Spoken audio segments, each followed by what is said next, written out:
Welcome to Money Matters, the podcast that focuses on how to use the money you have, make the money you need, and save the money you want. Now, here is your host, Ms. Kim Chapman. Welcome to another edition of Money Matters. You know, one of the most important things we could do with our money is to keep it secure. So what I have done is brought back our resident specialist for keeping us in the know for scams, president of the local BBB of South Louisiana, Miss Carmen Million. That was a mouthful. Thank you, Kim, for having me. So, you know, every quarter I want to have you come back because the scammers never stop. It's always something. And of course, with tax season, you know, on the horizon, I wanted you to come by and just talk about, you know, what are the latest scams going on before we even start talking about tax scams? What do you see popping up right about now? Well, you know, there are a couple of things. I just heard one yesterday, and I was kind of surprised that it's really on the rise, and that's the Grandparent scam. And I was kind of surprised that it's coming back again, but, you know, that's where they contact people, they call you on the phone, and with AI, they can, of course, make the voice sound really familiar, and then they tell you that they're a grandchild and they need help, and, you know, they need your money, they need your personal financial information, and that's sad. We see that a lot, but that is apparently another one that's on the uptick, and so we want consumers to understand that if they receive a phone call, don't assume that it's their grandchild or somebody they know. Especially if they're asking for money, hang up the phone and call somebody you know that will be able to tell you if this is the truth or not. I tell you, it's you know, we love technology. It can really make our lives a lot better, but at the same time, it can make it so much worse. It can make it a nightmare. And so, yeah, AI is really making it tough. So grandparent scam, and maybe for those that are not aware of it, let's just talk a little bit about exactly what that is. Yeah, the grandparent scam has been going around for years, but essentially you'll get a call. And they will call thousands of people, and they will say, "Hey, Grandma, this is your grandson," and you know they're expecting you to say, "Oh, is this John?" "Yeah, Grandma, this is John. Look, I need you to help me. I'm in a foreign country. I took a trip.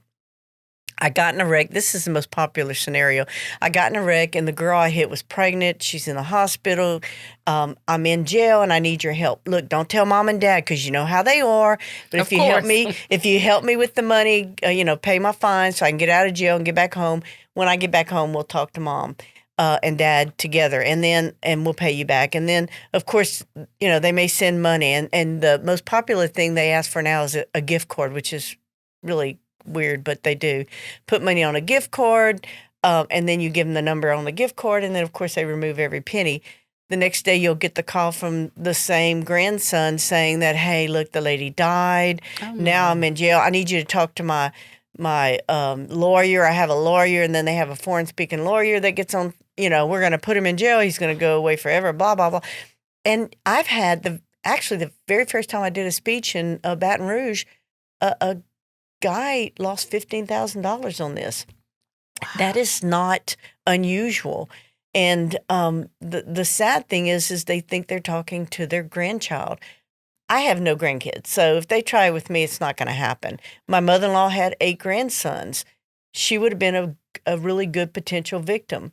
So, and we tell people this all the time. If the timing is right, if the situation is right, anybody can be a potential victim. So true. So don't assume that you're never going to be a target. It's you have to be your first line of defense. Anything in particular somebody should look out for, you know, when they get that call? Is it just the fact that it's an unknown number? Because even now they scramble numbers and they can make it look like a number in your area. Well, you know, the first thing is if you don't recognize the number, don't pick up the phone, okay? Just let them leave a message. If it's important, they will leave you a message. But anytime they contact you, whether it's on the phone, whether it's email, text, you know, whatever, if they're asking for personal information, whether it's personal financial information, if they're asking you just personal questions that seem not correct, you should stop right then. Hang up, disconnect, and contact, you know, in a lot of cases, they'll say they're your bank or they're the IRS or whatever, and they'll ask you for personal information. Give me the last 4 digits of your Social Security number. Whatever it is they're asking, don't assume that you're talking to the right agency. hang up the phone and call the agency from a number that you know is accurate before you give that information. But you have to assume if they ask you for personal financial information, if they ask you to send money, if they ask you for banking information, whatever, assume that it's not kosher. I don't want to say a scam, but most of those are scams. They're on the side of caution. Exactly. And so, and investigate before you give any information. Nobody who's going to call you, whether they're telling you you owe taxes or whether they tell you that you owe money, anything is going to happen overnight. You have time to investigate. And if they, and that's the other thing, they'll rush you.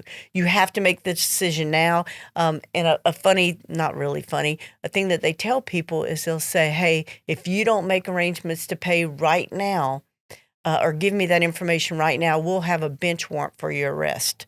And that, fear is a tactic that they use. They want to rush you. They want to put you in a situation, in a corner where you make a bad decision, but they also want to scare you into making a bad decision.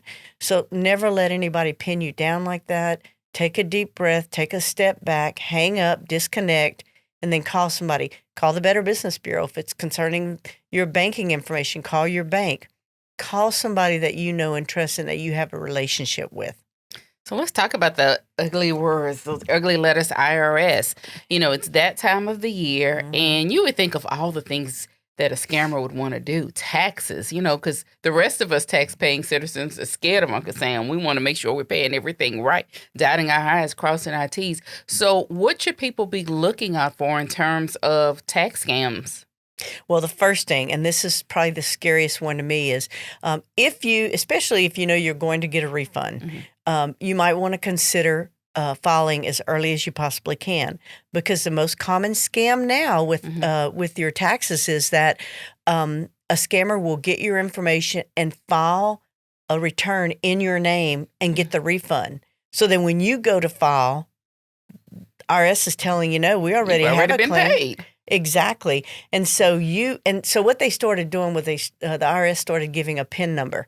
And once you get that PIN number, I think they renew it every year, but you use that to protect yourself. And if they don't have if you've signed up for the PIN number and somebody tries to file in your name and they don't have the PIN, they can't get to it. So that's something to consider. But that's the scariest to me, because you go to file your taxes and then somebody's already done it in your name. The other thing is you get the call. Of course, we've all received this. This is the Internal Revenue Service. We noticed that you didn't pay your taxes in the past, and we need you to pay immediately. And the funny thing about that is people fall for it, even though they're asked to give a gift card. And that's, you should never, ever. IRS is never going to call you and ask you for money immediately. They're going to send you that big yellow envelope in the mail telling you what you need to do and who you need to contact. I'm afraid of yellow. Exactly. When you get that big yellow envelope, you're probably in trouble if there's some questions. But you want to investigate it. Don't just assume that you owe those things. Anytime somebody calls you and tells you that you owe something, doesn't mean it's fact. You have a right and you have time to investigate it. And always check on it before you agree to make any payments. The other thing is the IRS is never going to call you. And I always tell people, it's kind of funny. Have you ever tried to call the IRS? It's like insane. You can't get to somebody. You're going to be on hold forever. Yes. And I promise you, the reason you're on hold is not because they're trying to call hundreds of thousands of people and threaten them. That's not how they work. They're going to send you a letter. And of course, they're going to confiscate your next year taxes if you actually owe money. But you still have time to dispute it. But don't assume that it's the IRS. And of course, caller ID. You can't trust caller ID. And scammers can actually put the IRS phone number and the and IRS on your caller ID. So you can't trust that. Again, let them leave a message, give you time to investigate, and call a number that you know and trust is valid. And speaking of leaving a message, I'll tell you, years ago, many, many years ago, I got one of those calls. I was at work, And I think what really scared me was that they left a message, because when you think about 20 years ago, they didn't have the technology. And most scammers, it was that one-time call. They didn't have the technology to leave voicemails. And so they actually left the voicemail message on my voicemail. The agent left a ID number. And actually, before I could call them back, they called me back. And just like you said, they had the threatening, if you don't do anything, we've been sending you notices. And I'm thinking, I hadn't gotten any notices. And of course came with, we're going to be sending an agent to pick you up. And all I could picture was them taking me out in the handcuffs in front of all my coworkers. And I was like, oh my goodness. But of course, the red flags were going off, and I'm trying to hurry up and type in IRS and get the number and put them on hold to call and verify, because they are very intimidating. And I think what really threw me way back then was the fact that they actually had a number you could call back. They gave that badge number, and this was right about the time that IRS started having to give those badge numbers. So, of course, they're always keeping up with technology and going above and beyond to make it seem so realistic. So it is very easy, but like you said, don't answer the phone, call the IRS directly. And if you're lucky to get a person on the phone, then you can confirm if they're looking for you. But you say there's a big yellow envelope, right? Absolutely. And understand that scammers are very intelligent. Mm-hmm. They know what trigger points to get your attention. They know what to say. The badge number. How do you determine if the badge number is valid? It sounds so good. And they're so intimidating. And of course, we've talked about AI a little bit. They make it even harder because it really sounds valid. But they can spoof the phone number and make it look like they're actually calling you from the Internal Revenue Service. Don't trust it. Don't trust your phone. Hang up and call them directly. So what should you do if you think you've been a victim of, fraud or scam, especially when we're talking about our taxes? Well, the first thing is, if you feel like you've been a victim, whether you've had your taxes stolen or, somebody has called you and gotten information, you need to report it to the IRS, of course.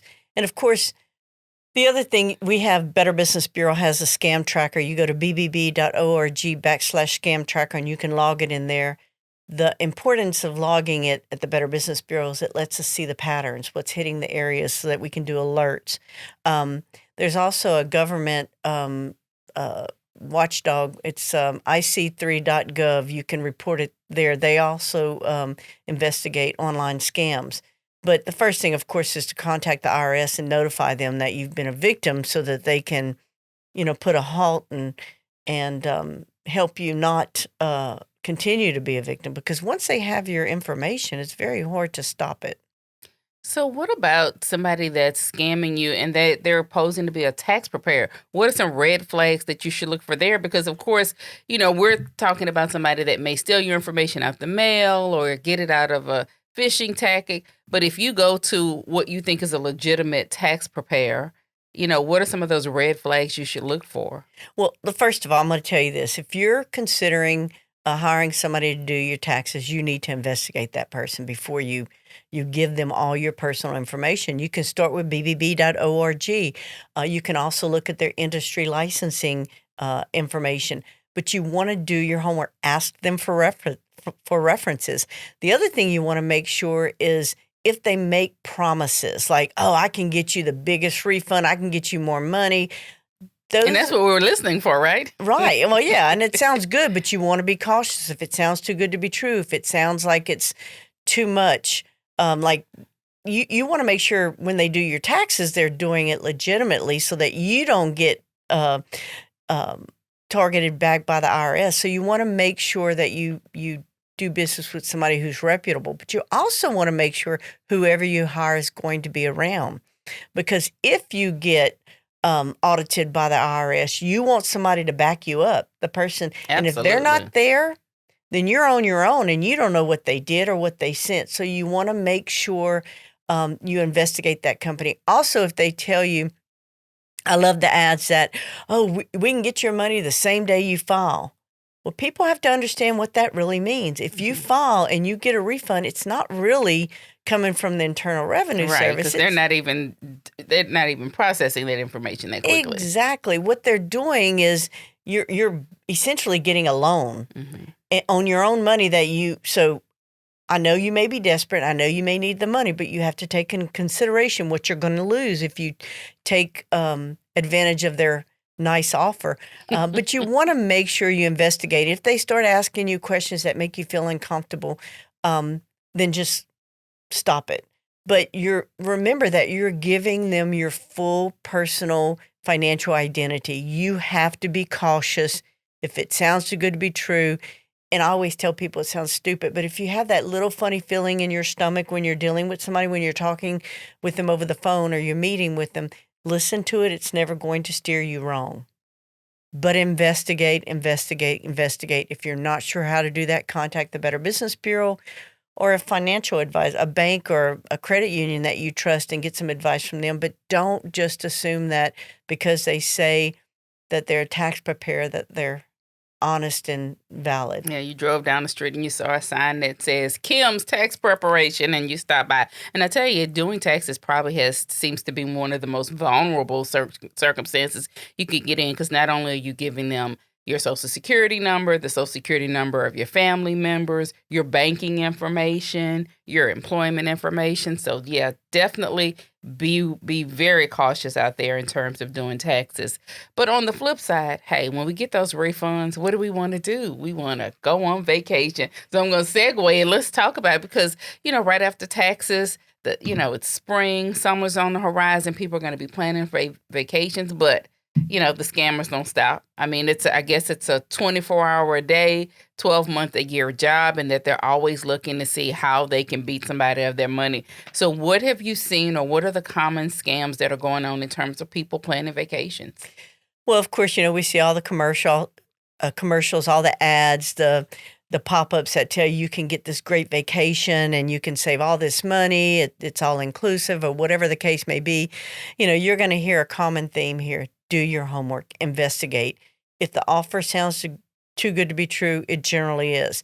You also want to make sure if it's one of these things that tell you that you can get a vacation for a low price and, whatever. You want to find out what companies they're dealing with, what hotels, if it's a cruise, what cruise lines they're dealing with. Check with those agencies to make sure that they are involved in these other companies. If they have relationships with them, go to the Better Business Bureau, investigate that company before you agree to it. And the most important thing that you want to remember is to consider travel insurance. I know it sounds like, one more thing of insurance, but if you have to cancel, if you have a emergency in your family, or if there's a weather disaster or whatever you have to cancel, you want to make sure you get your money back. So that's something to consider. It's not for everybody, but it's something to consider. Okay, definitely. That's a really, really good tip. I will definitely tell you the calls. I get calls all the time. Oh, we have you for a special vacation, 3 nights, 4 nights, Hilton Grand Vacation. Some of those calls are legitimate. Some of those are scams. I'd love to take advantage of all the ones that are legitimate. But what are some red flags? What should we be looking for when we get those calls for those vacation packages? Well, first of all, again, you want to make sure if the offer is sounds valid. If the offer they're giving you is too good to be true, then you know it probably is. Is it connected with something else? Are there conditions? Like, do you have to listen to a timeshare?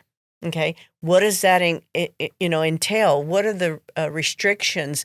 Are there any other fees that they're not telling you about? You want to make sure you ask all of those questions. Whatever offer they're giving you, you want to make sure that they can submit it to you in writing so that you can investigate it first.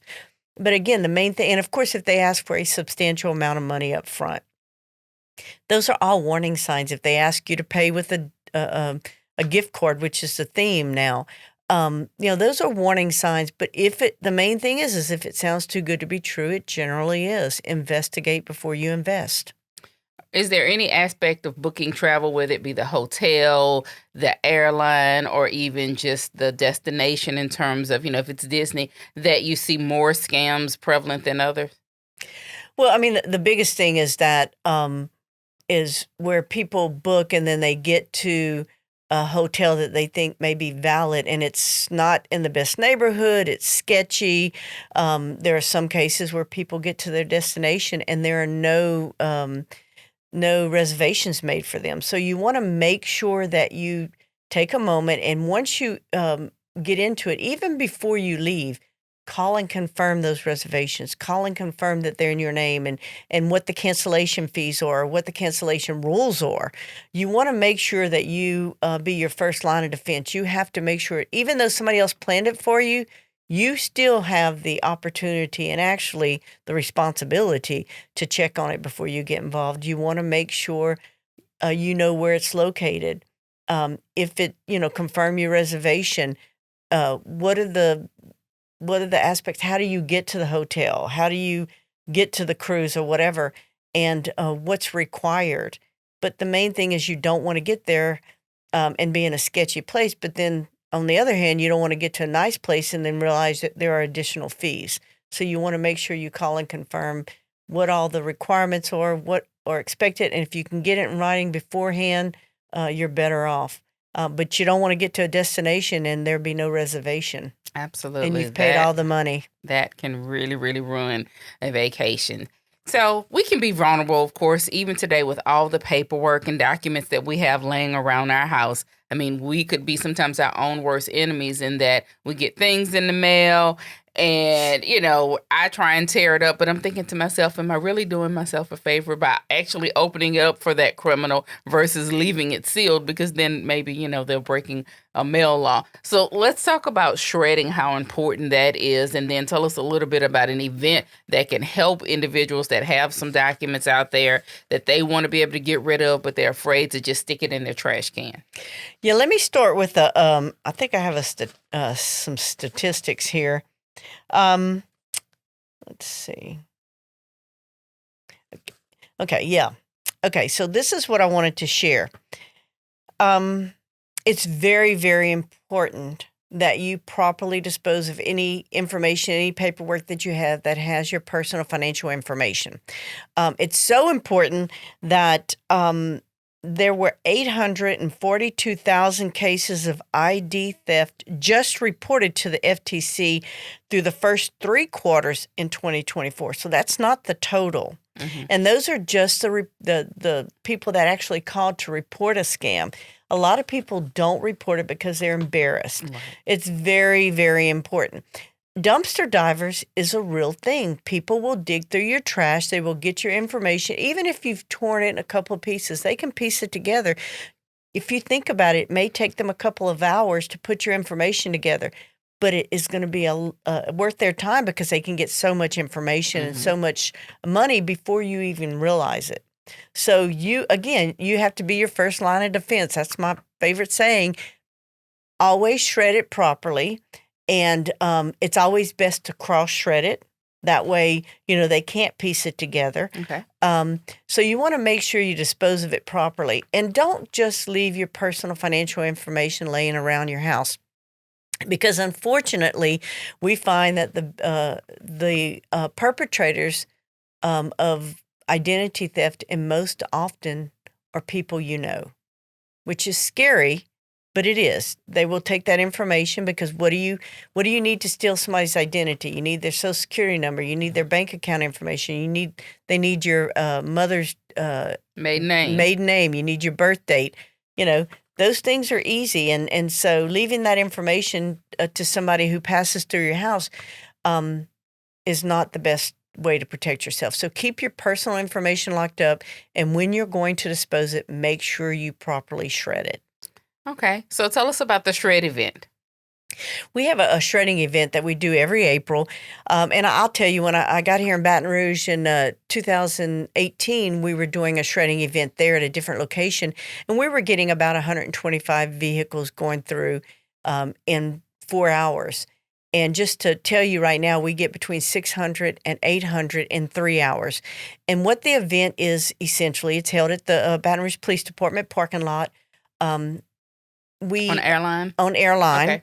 And it is this year we're going to have it on April 5th, and it's going to be from 9 to 12. And what we do is we have a professional shredder on site. We have the police department who actually works our traffic detail because we've blocked Airline a couple of times. So it goes very fast. It's very organized. But essentially, you drive through this line. We have a group of people that will unload up to 3 boxes or 3 bags People always ask us what the size is. As long as we can pick it up, that's the right size. Okay. We will take the boxes and bags, and we will place the information into a dumpster on site. And as soon as that dumpster's full, the shredder starts shredding it on site. And so the purpose of the event is to teach people how to properly dispose of their personal financial information. And you can, we have the Attorney General's office is actually working with us this year. We have several sponsors, but the police department and the shredding company are the ones that are the most important pieces of it, because they are going to make sure that your information is properly shredded, that it's nobody can steal your identity from that information. Okay. So April 5th, Airline Highway. 9 to 12. You can drive through. People say that it's been the easiest drive-through they've ever had because we have it well organized. You drive through, you don't get out of your vehicle. We literally unload it for you and shred it on the spot. We have the shredding company has 2 shredding trucks going at the same time. So we're shredding it on the spot. When we leave that location at noon, it is all shredded. And so people do not have to worry about their information. And then we'll also be giving out information to each person that goes through on how to properly shred their documents on their own. We also give them information on the shredder so that they can use that shredder.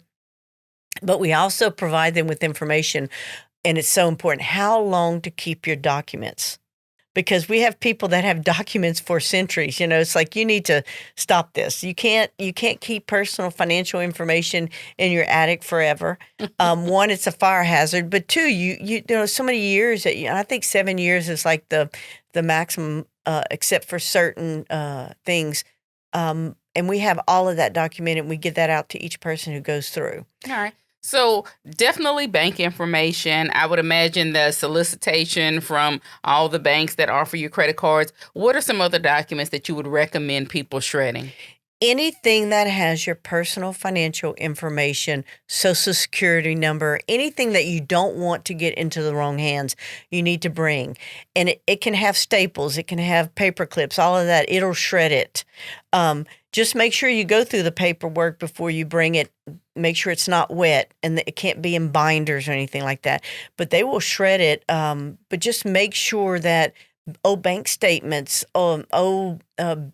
checks. People don't really use checks anymore like they used to. All of that information. And we do get a lot of people that are cleaning out their attics from a deceased elderly family member. We get a lot of those. Wow. You don't want, even though they passed away, that doesn't mean their identity can't be stolen. But you want to make sure you dispose of that properly. So bring it in. We will shred it on the spot, and we'll give you some information to help you make wise decisions in the future. All right. Tell us that time and location one more time. It is April 5th. It's a Saturday morning. It's from 9 to 12. It's at the Baton Rouge Police Department on Airline. You do not have to get out of your vehicle. We will accept up to 3 boxes or 3 bags per vehicle. And also, one other thing, we're going to have the food bank out there. So we don't take money for this event. It's a free event. But if you'd like to bring canned goods or donate to the food shelter, they'll be out there as well. Awesome. Awesome. Well, as we know, crime will never go away. So we'll keep having you come back, definitely to keep our listeners in the know, to know what scams and red flags to watch out for. So thank you, Carmen. And until next time. Thank you, Kim. I appreciate it. It's time for Blueprint Building Blocks. Small changes that lead to big financial wins. Let's stack up for success. Be skeptical of unexpected calls and emails. The IRS won't call or email asking for immediate payments. If you receive one of those calls, hang up and report it. Verify before you pay. If someone contacts you claiming you owe them money, always verify through official channels before making any payment. Choose a trusted tax preparer. Check credentials and look for reviews before handing over your personal financial information. And then stay updated on scams. Check with the BBB Scam Tracker and sign up for alerts to stay ahead of fraudsters. That's a wrap on today's Blueprint Building Blocks. Stay on track with your financial journey. Subscribe to the Money Matters podcast and visit neighborsfcu.org/financial wellness for more tools to help you build a strong financial future.